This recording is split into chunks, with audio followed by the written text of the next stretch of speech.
In the lowland forest, survival begins beneath tangled roots, where a Siamese fireback mother hides her future inside fragile eggs. Around her nest, the forest breathes quietly, but every shadow carries hunger, patience, and the memory of countless hunts. The Siamese fireback is not a hunter of giants, yet she knows the ground better than almost any bird here. Above the wet leaves, a jungle cat moves without sound, its eyes searching for weakness beneath the broken canopy. For a nesting mother, danger is not distant. It waits behind roots, under ferns, and inside every sudden silence. Her feathers blend with the forest floor, brown and gold disappearing among dead leaves, moss, and scattered morning light. The eggs beneath her body hold no defense, no warning call, no wings, only the quiet promise of life. She turns them gently, pressing warmth into each shell as days pass slowly under the weight of watchfulness. A monitor lizard tastes the air nearby, its forked tongue reading the forest like a map of hunger. The mother lowers herself deeper into the nest, trusting stillness, camouflage, and the patience carved into her bloodline. In this forest, strength does not always roar. Sometimes it hides motionless, while death walks only inches away. Rain gathers in the canopy, dripping onto roots and leaves, washing away scent but making every sound uncertain. The mother cannot leave for long. Every moment away from the nest opens a door for something hungry. Small predators arrive first, ants, rats, and curious civets, each drawn by warmth, scent, and the promise of eggs. When a rat noses through the leaf litter, the mother snaps forward, wings flaring like sudden fire. Her body is smaller than many enemies, but her courage fills the nest with a force predators understand. Day after day, she guards the eggs through damp mornings, heavy afternoons, and nights filled with unseen footsteps. Before a chick can open its eyes, its first battle is already being fought by its mother. By day 15, the nest has become more than leaves and twigs. It has become the center of her world. Hunger pulls her away for brief moments, but fear always brings her back faster than hunger can weaken her. One morning, claw marks appear beside the nest, fresh and sharp, pressed deep into the wet soil. She freezes above the eggs, reading the warning with every nerve in her body before settling down again. The forest has noticed her secret, and from this day forward, hiding will become harder than waiting. Still, the eggs remain warm, pale, and silent, holding tiny heartbeats beneath walls thinner than fallen leaves. Days stretch into weeks. The mother listens to distant calls, breaking branches, and rain moving across the canopy. Beneath her breast, the chicks begin to change, their bodies forming quietly inside the darkness of their shells. Life is almost ready, but birth in the wild is never an arrival into safety. On day 35, the first shell cracks, and the forest seems to hold its breath. A tiny beak pushes through, wet and trembling, fighting the first wall life has placed before it. The mother leans close, not helping too much, letting struggle awaken the strength hidden inside weakness. One chick emerges, then another, their down soaked, their eyes blinking against the green light of the forest. They are impossibly small, yet every movement carries the ancient command to stand, follow, and survive. The mother gathers them beneath her body, turning herself into shelter, warmth, warning, and wall. Then, from between the roots, a wild cat appears.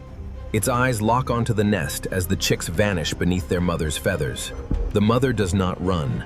She rises taller, wings half open, body shaking but refusing to surrender. For the cat, this is only food. For the mother, it is everything the world has given her. The cat circles once, measuring risk against hunger, then disappears into the undergrowth without a sound. The chicks do not understand what passed above them, only the warmth that pulled them back from danger. That night, thunder rolls over the forest, and the mother shelters them while rain punches through leaves. By day 38, all the chicks are born, and the quiet nest becomes a trembling family. By day 50, the chicks follow their mother through roots and ferns, stumbling after every movement she makes.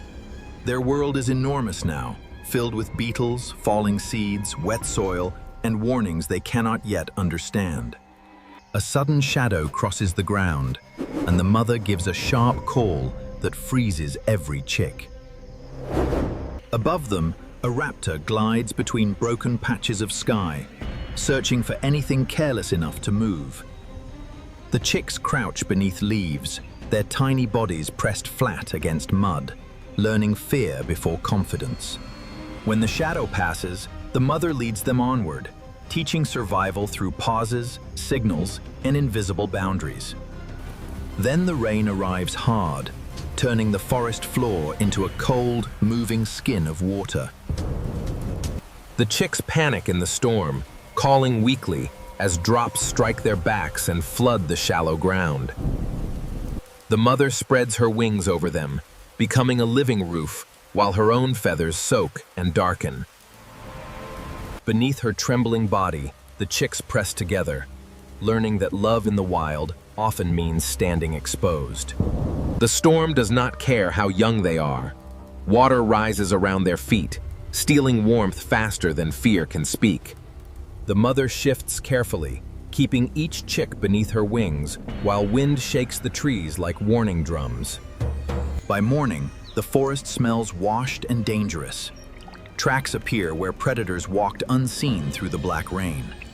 The chicks peck at soft insects near the roots, copying their mother's movements with clumsy but growing hunger. Every lesson is small, yet every mistake could open the forest's mouth and end a life too soon. A python lies across the path ahead, its patterned body almost invisible among vines and fallen bark. The mother stops instantly. Her chicks freeze behind her, their tiny hearts beating against the silence. She turns away slowly, choosing distance over bravery, because survival sometimes means knowing when not to fight. The python remains still, but the forest has spoken clearly. The ground itself can become a trap. By day 60, the chicks are stronger, quicker, and more curious, but curiosity is dangerous in young bodies. They chase beetles through leaf litter, flap at shadows, and practice the first awkward shapes of future wings. Then a civet lunges from the ferns behind the chicks. The young birds scatter to both sides, diving into the bushes as their mother rushes forward. The mother screams and charges, striking with her wings, while the chicks dive beneath tangled roots. The civet snaps once, missing feathers by inches, then vanishes as suddenly as it appeared. Afterward, the mother gathers them one by one, counting with touch what fear nearly took forever. On day 65, clouds return, but this time another danger moves beneath the rain. Heavy claws press into mud. A monitor lizard follows scent toward the family's shelter with terrible patience. The mother hears it before she sees it, a slow scraping hidden beneath thunder and dripping leaves. Her chicks huddle behind her legs, unaware that the next dawn will demand everything she has. In the wild, childhood ends quickly when hunger finds the trail and follows it without mercy. Day 66 begins with wet light and a silence too heavy for an ordinary morning. The monitor lizard emerges from the undergrowth, low and powerful, its claws cutting dark lines through mud. The mother spreads her wings wide, making her body larger than fear and smaller than the threat. The lizard does not hesitate. It advances toward the chicks, tongue flicking, eyes fixed on movement. She rushes forward, striking its face with frantic wings, forcing hunger to look at her instead.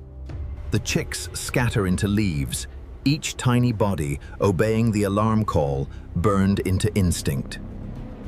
The lizard lunges past her, jaws snapping where one chick had stood only a heartbeat before. The mother throws herself sideways, dragging its attention back with cries sharp enough to cut the rain. She cannot overpower it. She can only confuse it, delay it, and buy seconds with her body. A male fireback calls from nearby cover, his voice breaking through the trees like sudden thunder. Other birds erupt from the undergrowth, wings beating, leaves flying, turning one mother's stand into chaos. Surrounded by noise and movement, the monitor whips its tail, striking mud where chicks crouch trembling. The mother takes the open ground, exposed and shaking, yet every step pulls death farther from her young. The lizard turns toward her, confused by a creature that refuses to run from certain pain. For one suspended moment, the forest watches a small bird hold the line against ancient hunger. Then she strikes again, beak and wings flashing, and the lizard finally recoils into the ferns. It retreats slowly, not defeated by strength, but by resistance too costly to continue chasing. The family remains frozen long after the danger disappears, because fear leaves footprints deeper than claws. One chick calls from beneath a root. Then another answers from the shelter of wet leaves. The mother moves toward each voice, gathering the scattered pieces of her world back into one trembling circle. Nothing about her body looks victorious. Her feathers hang soaked, torn, and heavy against her sides. But every chick is alive, and in the wild, that is the only victory that matters. After day 70, the forest no longer feels like only a threat. It becomes their school. The chicks follow father now, stepping over roots with confidence built from fear, hunger, and their mother's signals. Their legs strengthen, their feathers deepen. Their eyes begin to read the forest before danger explains itself. At dusk, they climb low branches, leaving the ground where so many hunters search for sleeping life. Beneath them, a python slides through moonlit leaves, passing below the branch without discovering the family. The chicks sleep close together, tiny silhouettes against orange light, while their mother watches the fading forest. Peace in the wild is never permanent, but sometimes it arrives long enough for young hearts to grow. By day 90, the chicks are no longer helpless shadows beneath their mother's wings, but survivors learning their own strength. They begin to forage apart, still close enough to hear warning calls, yet brave enough to test the forest alone. Their mother watches from nearby cover, no longer carrying them beneath her wings, but guarding the space around them. A jungle cat returns at twilight, its eyes burning low between roots where one young fireback searches carelessly. The mother calls once, sharp and urgent, and the young bird explodes upward before the cat can spring. The attack fails, but the lesson remains. Speed saves the body, while memory saves the future. By day 110, their colors deepen, their movements sharpen, and their fear becomes something closer to wisdom. They no longer run from every sound. They listen, judge, and choose the path that gives life another chance. On day 125, the forest tests them again with silence, shadow, and a hidden predator nearby. This time, the young firebacks do not scatter blindly. They freeze, wait, and vanish into cover together. Their mother stands apart, watching what her sacrifice has built. Not helpless chicks, but survivors of the forest. In the wild, love cannot promise safety. It can only teach courage before the world asks for it. And from fragile eggs beneath tangled roots, life rises again, feathered, watchful, and ready to face the forest alone.